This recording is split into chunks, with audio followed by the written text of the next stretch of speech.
Assalamualaikum warahmatullahi wabarakatuh. Alhamdulillahirabbil alamin wassalatu wassalamu ala sayyidina Muhammadin wa ala alihi washabbihi ajmain amma ba'du. Alhamdulillahirabbil alamin, segala puji bagi Allah Tuhan seluruh semesta alam. Salam dan salawat selalu menyertai Nabi kita Muhammad sallallahu alaihi wasallam.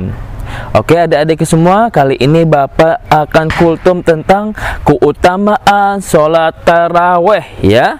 Bapak akan menjelaskan keutamaan sholat taraweh mulai dari hari pertama sehingga hari terakhir ya, 30 Ramadan. Oke, tolong disimak ya baik-baik. Oke adik-adikku semua, kali ini Bapak akan menjelaskan keutamaan sholat taraweh ya. Sholat taraweh ini dilaksanakan ketika bulan Ramadan ya, 30 malam di bulan Ramadan. Nah, sholat taraweh ini setiap malam ini memiliki keutamaan ya, memiliki fadilah masing-masing setiap malamnya ya adik-adik. Boleh. Oke, kita lihat.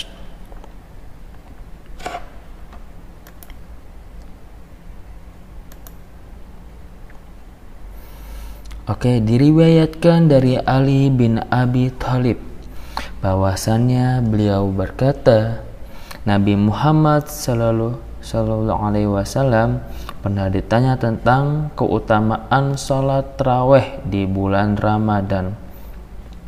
Kemudian beliau menjawab, keutamaan sholat taraweh pada malam pertama. Keluarlah dosa orang mukmin yang melakukan sholat taraweh sebagaimana ibunya melahirkan ia di dunia. Jadi dosa adik-adik yang melaksanakan sholat taraweh pada malam pertama, dosanya akan dihapus ya, bagaikan bayi yang lahir di dunia, yang baru lahir di dunia.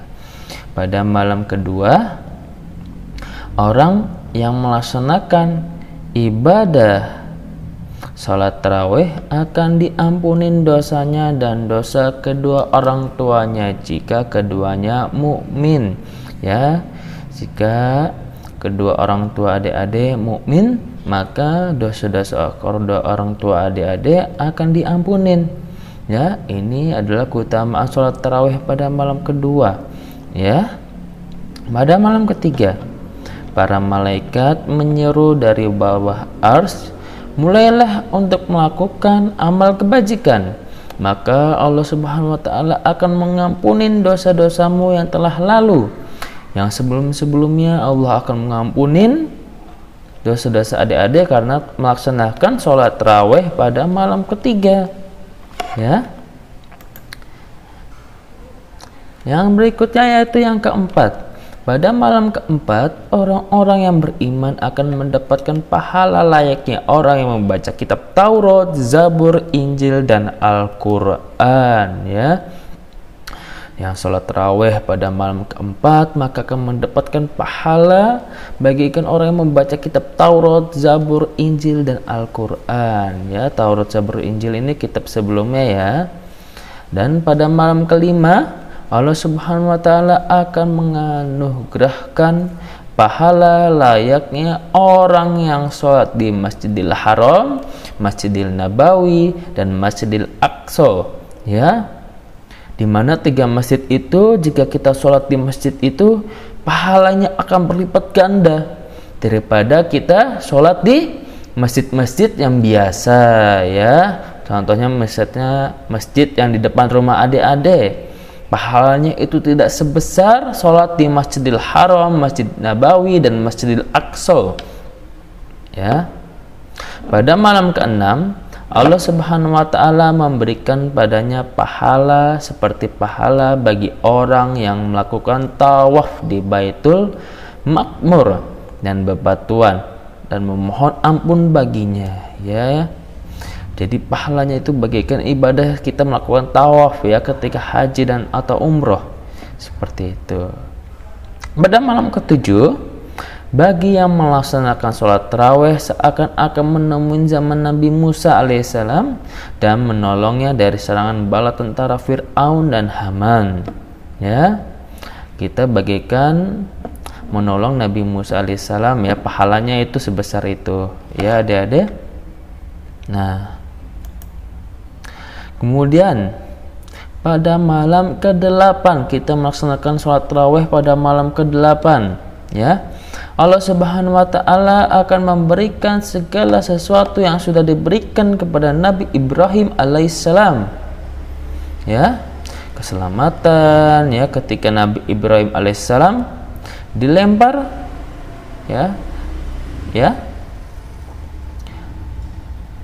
ketika menghadapin Raja Namrud, ya. Nah, seperti itu. Pahalanya itu setara dengan Nabi Ibrahim alaihissalam. Pada malam ke-9, orang yang sholat tarawih mendapat pahala seperti layaknya pahala ibadah yang dilakukan oleh para nabi. Pahala adik-adik setara dengan yang dilakukan oleh para nabi, ya. Pada malam ke-10, Allah Subhanahu wa taala akan memberikan kebaikan dunia dan akhirat bagi yang sholat tarawih, ya, akan memberikan kebaikan di dunia dan akhirat, ya, keselamatan dan lain-lain, ya. Pada malam ke-11, bagi orang yang sholat tarawih kelak ia akan keluar dari dunia, ya. Keluar dari dunia ini maksudnya atau meninggal seperti hari di mana ia baru dilahirkan dari rahim ibunya, ya. Bersih, ya, ketika seseorang bayi baru lahir itu tidak ada dosa sama sekali, ya. Pada malam ke-12 dia akan berjalan di hari kiamat dengan wajah yang bersinar bagaikan rembulan di bulan purnama, ya. Jadi hari kiamat itu wajahnya bermacam-macam adik-adik. Jika sering melakukan kejahatan maka wajahnya akan gelap sekali, ya. Kejahatan, kemaksiatan, ya. Tapi jika kita sering berwudu, sholat, itu akan berbeda, ya. Pada malam ke-13, pada saat hari kiamat tiba, yang tarawih akan selamat dari segala macam keburukan, ya. Hari kiamat itu sungguh menyeramkan, ya. Ya, hanya orang-orang tertentu yang bisa selamat dari segala macam keburukannya, ya. Pada malam ke-14 malaikat menjadi saksi bagi yang tarawih sehingga kelak di hari kiamat dia tidak perlu dihisap, dihitung amalnya. Jadi ada malaikat yang bersaksi, ya, bahwa dia itu baik ketika melaksanakan sholat tarawih. Jadi tidak perlu dihitung amalannya. Seperti itu. Langsung dimasukkan ke dalam surga. Pada malam ke-15 seluruh malaikat dan malaikatnya yang menyangga ars bersama mendoakan selamat kepada orang yang sholat tarawih. Pada malam ke-15 ini malaikat-malaikat yang di ars ini mendoakan orang-orang yang sholat tarawih. Pada malam ke-18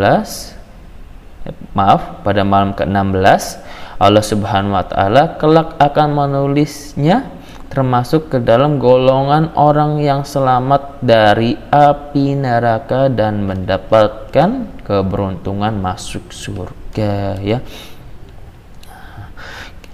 Pada malam ke-16 ini orang-orang yang sholat tarawih pada malam ke-16 ini akan masuk ke dalam golongan orang yang selamat, ya, dari api neraka. Pada malam 17 sholat tarawih akan diberikan pahala seperti layaknya para nabi, ya. Pada malam ke-18 para malaikat berseru, "Hai hamba Allah yang sholat tarawih, sesungguhnya Allah Subhanahu wa taala telah memberi ampunan kepadamu dan kedua orang tuamu," ya. Jadi adik-adik, jika adik-adik rajin bersolat tarawih, maka dosa-dosa kedua orang tua adik-adik akan diampunin, ya. Seperti itu. Ini ada pada malam ke-18, ya. Pada malam ke-19 Allah Subhanahu wa taala kelak akan mengangkat derajat yang tarawih di surga Firdaus, ya. Surga Firdaus adalah surga yang tertinggi, ya. yang paling afdol, yang paling utama, ya. Pada malam ke-20 bagi yang sholat tarawih diberi pahala layaknya orang yang mati syahid dan orang-orang yang soleh, ya. Pahalanya itu setara orang-orang yang mati syahid yang berjuang di jalan Allah dan orang-orang yang soleh. Pada malam ke-21 Allah Subhanahu wa Ta'ala kelak akan membangunkan untuknya sebuah rumah yang terbuat dari cahaya di surga, ya. Kita tidak bisa membayangkan, ya, rumah dari cahaya di surga. Pada malam kedua-dua, jika hari kiamat kelak tiba, maka yang sholat tarawih akan selamat dari segala bentuk kesusahan dan kebingungan. Jadi saat hari kiamat tiba itu, adik-adik, banyak sekali orang-orang yang kebingungan, banyak sekali orang-orang yang kesusahan, ya, karena hanya orang-orang beriman sajalah yang mendapat kemudahan, ya. Karena ketika dunia itu saling bertakwa, sholat, puasa, bersedekah, ya, saling membantu, ya, seperti itu. Pada malam ke-23 Allah Subhanahu wa Ta'ala akan membangunkan sebuah kota di surga. Ini tentunya bagi yang sholat tarawih. Jadi ada sebuah kota yang dikhususkan untuk bagi orang yang sholat tarawih pada malam 23 ini, ya.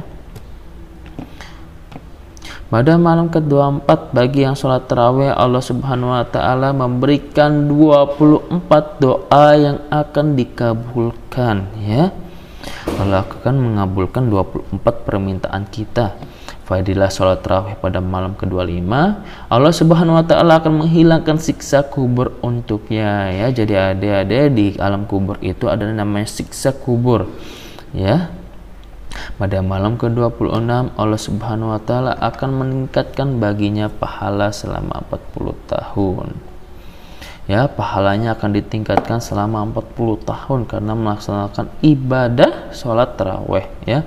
Fadilah sholat tarawih pada malam ke-27, tiba di hari kiamat kelak dia akan melewati jembatan Shiratal Mustaqim seperti kilat yang menyambar. Jadi jembatan Shiratal Mustaqim itu adalah jembatan penghubung surga, ya, dimana kalau kita jatuh dari jembatan itu kita akan jatuh ke neraka. Seperti itu, adik-adik, ya. Pada malam ke-28 Allah Subhanahu wa Ta'ala akan mengangkat 1000 derajat baginya di dalam surga, ya. Pada malam ke-29 Allah Subhanahu wa Ta'ala akan memberikan pahala 1000 kali ibadah haji yang diterima, ya. Jadi ibadah haji itu ada yang diterima dan ada yang tidak diterima, ya. Nah, jika misalnya ada seseorang yang melaksanakan ibadah haji, itu belum tentu ibadah hajinya itu diterima, ya, atau tidak diterima, ya, hanya Allah yang tahu.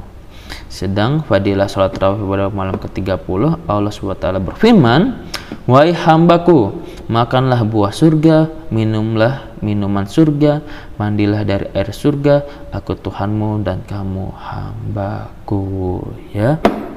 Dimasukkan ke dalam surga dan disilahkan, ya, untuk makan buah, minum minuman yang di surga dan mandi di air surga, ya. Jadi adik-adik, ini adalah 30, ya, 30 malam pada bulan Ramadan ini kita melaksanakan namanya sholat tarawih, ya. Di sini ada banyak sekali keutamaan, ya, banyak sekali pahala, ya. Maka adik-adik jangan pernah bermalas-malasan, ya, melaksanakan ibadah sholat tarawih, ya. Jika adik-adik juga ingin kedua orang tuanya diampunin dosanya, maka ingatlah sholat tarawih itu dilaksanakan dengan full dari malam pertama hingga malam akhir, ya. Ya, yang penting melaksanakannya itu karena ada banyak sekali fadilah-fadilah, ya, keutamaan yang diberikan, ya, pahala yang berlipat ganda seseorang kepada seseorang yang melaksanakan ibadah sholat tarawih, ya. Subhanallah, ya. Oke, sekian. Oke adik-adik, bagaimana, ya? Bapak sudah menjabarkan keutamaan sholat tarawih mulai dari hari pertama hingga 30 hari terakhir, ya. adik-adik. Jadi adik-adik jangan lupa ketika berbuka puasa itu jangan berlebihan ya, karena kalau berlebihan ketika buka puasa itu akan menyebabkan namanya malas, mengantuk ya, dan tidak akan kuat ketika melaksanakan ibadah sholat taraweh ya. Oke, cukup sekian. Wassalamualaikum warahmatullahi wabarakatuh.